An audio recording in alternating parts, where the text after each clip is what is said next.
En este momento, para profundizar sobre este tema que sufren los nicaragüenses, vamos a dar la bienvenida a Carlos Sánchez Beisaín, quien se encuentra en Miami, Estados Unidos. Él es politólogo y abogado con quien vamos a analizar lo que está pasando en Nicaragua. Muy buenas tardes, Carlos. Le saluda César García de DNews en Quito, Ecuador.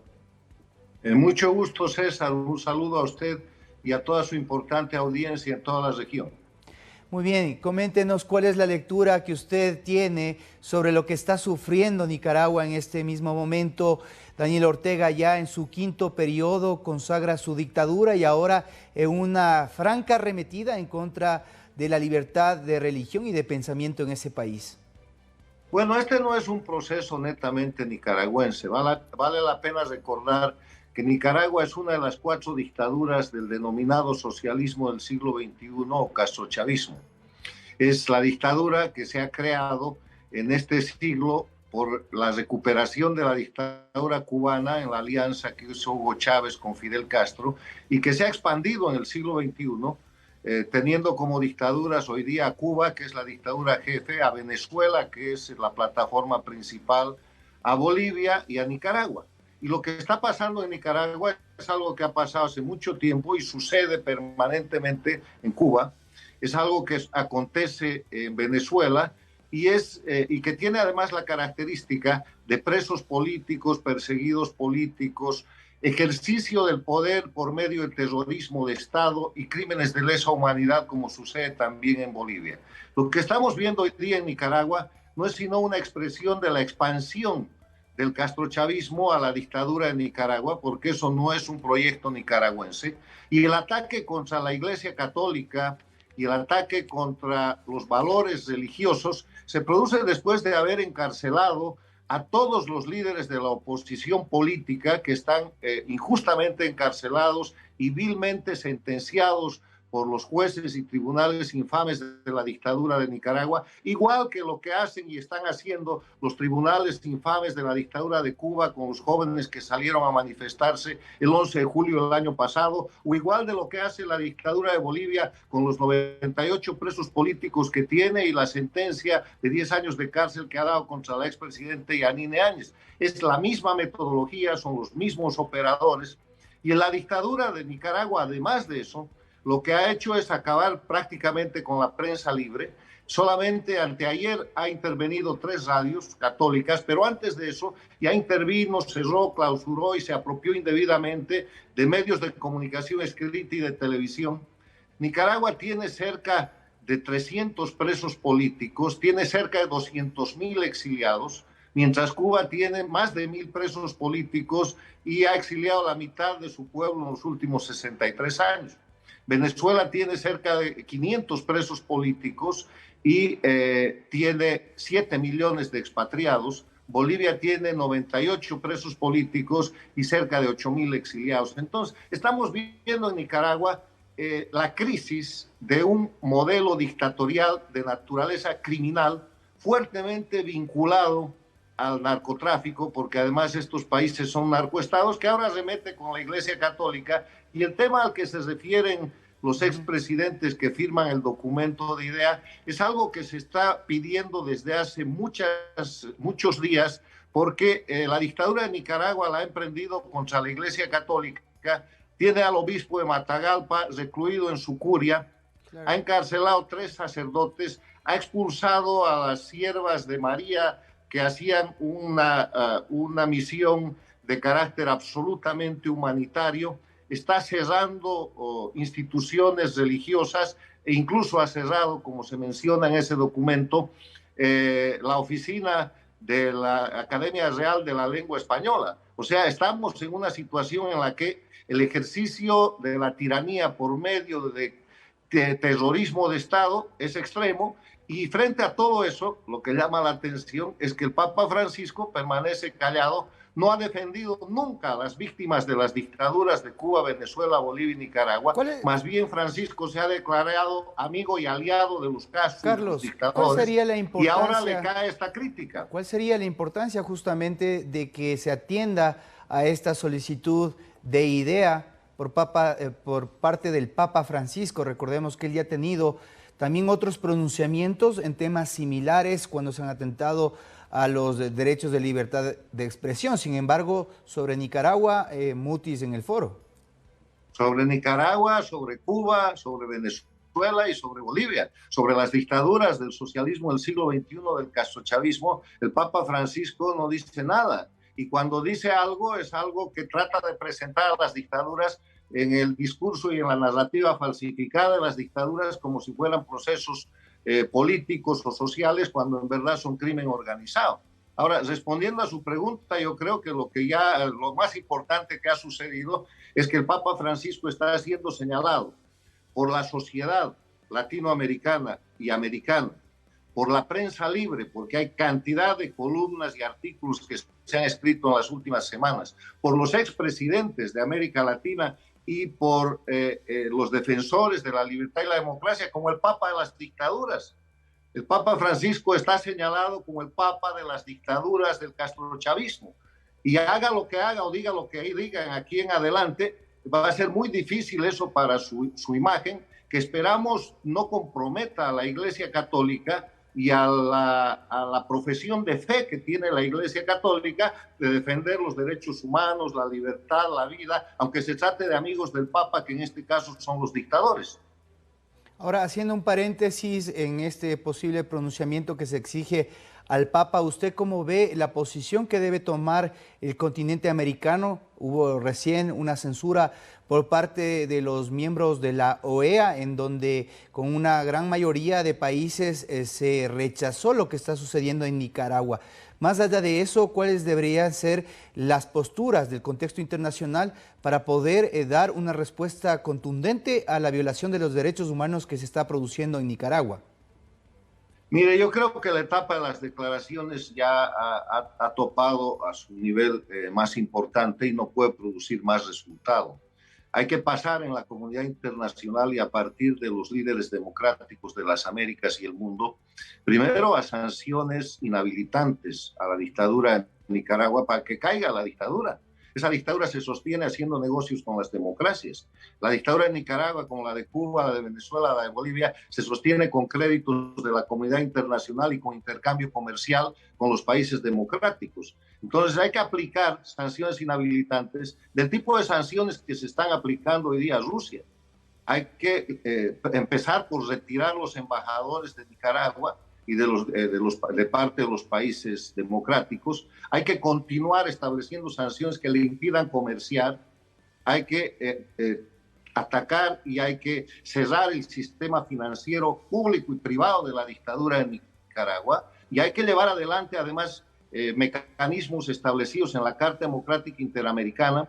Hay que aplicar la Convención de Palermo, abriendo causas en los países donde hay efectos sustanciales por los hechos de Nicaragua, como son Estados Unidos, Costa Rica, el Brasil, Colombia, donde hay exiliados nicaragüenses, para procesar penalmente por crímenes y por asociación delictiva transnacional a Ortega, a Murillo y a su grupo de delincuentes, porque ese grupo de delincuentes está formado por lo que llaman ministros, lo que llaman jueces, lo que llaman fiscales, son criminales, y además de eso hay que llevar a la Corte Penal Internacional en el marco del Estatuto de Roma, porque ahí se están violando y se están cometiendo crímenes de lesa humanidad. Hay mucho que hacer, César, pero hay que pasar ya de la etapa declarativa a la etapa de hacer que la dictadura cese.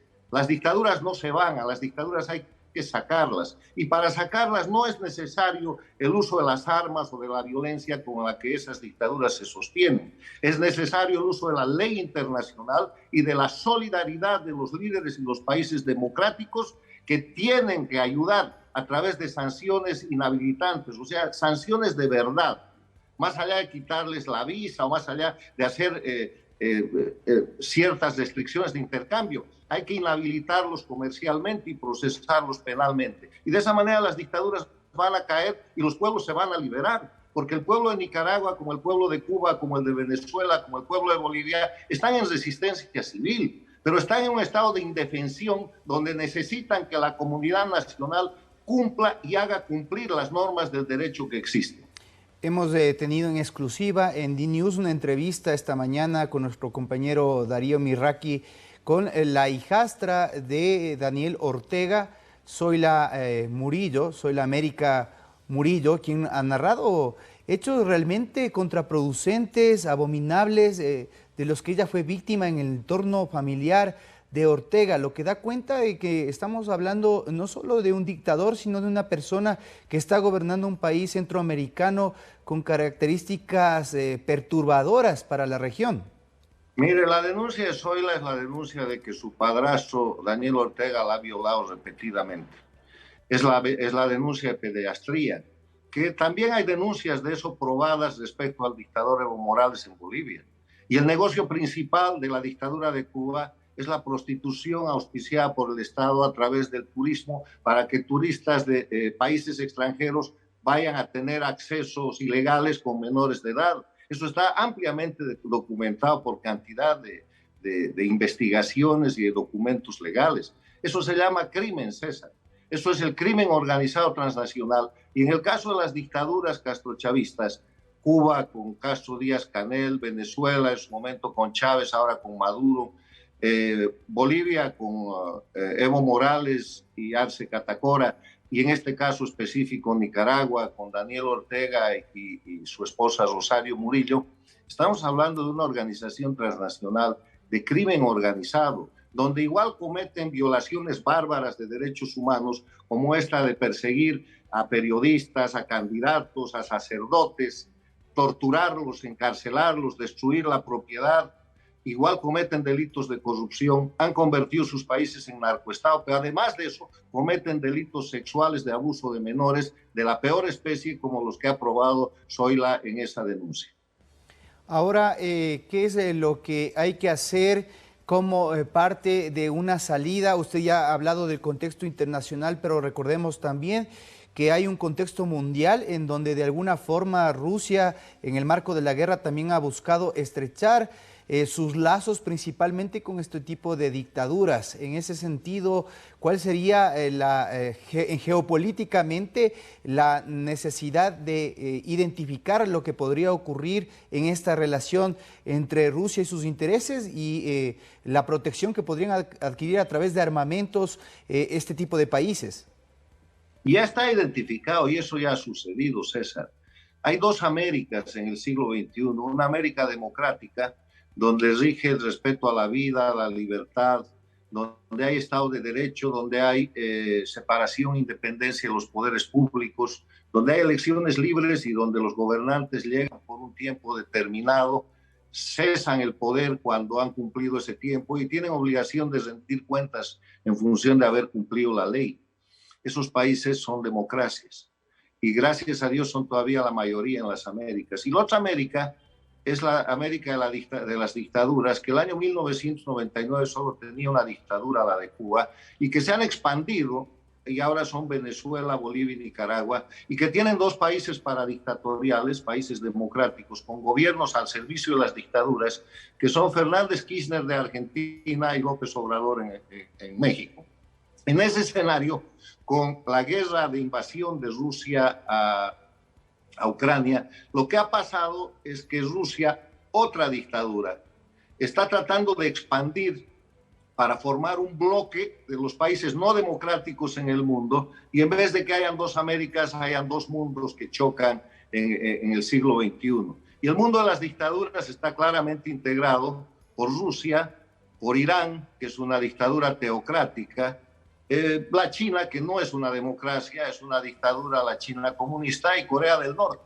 Y el resto, las cuatro dictaduras de América Latina, pero son una gran minoría en el escenario mundial, y Rusia en ese proceso de expansión, no de ahora, sino de más de una década atrás, ha equipado a países como Nicaragua, Cuba, Bolivia y Venezuela militarmente, tiene acuerdos y tiene mecanismos no solamente de equipamiento de armas y de tanques y de otro tipo de mecanismos tácticos y operativos, sino también de radares y otras cuestiones estratégicas. Y ahora mismo en Venezuela están celebrando lo que llaman los juegos de guerra, teniendo a la dictadura de Venezuela como anfitriona y a tropas rusas e iraníes y nicaragüenses y del grupo de la dictadura del castrochavismo de América Latina haciendo juegos de guerra. O sea que no es el futuro, ya ha llegado. Aquí hay un grupo de dictaduras en las Américas a las que hay que cesar, hay que sacar a esos dictadores y hay que sacarlos por mecanismos democráticos, no violentos, apoyando a los pueblos que están en resistencia civil, que están en estado de indefensión y que necesitan que la comunidad y los líderes democráticos cumplan con las leyes internacionales vigentes. Solo para cerrar, hay una característica en la dictadura de Nicaragua y la relación y la correlación de tensiones que ha habido históricamente entre la Iglesia Católica y el sandinismo. ¿Por qué en ese país específicamente se reporta esa característica? No es la única. Mire usted la historia de Cuba.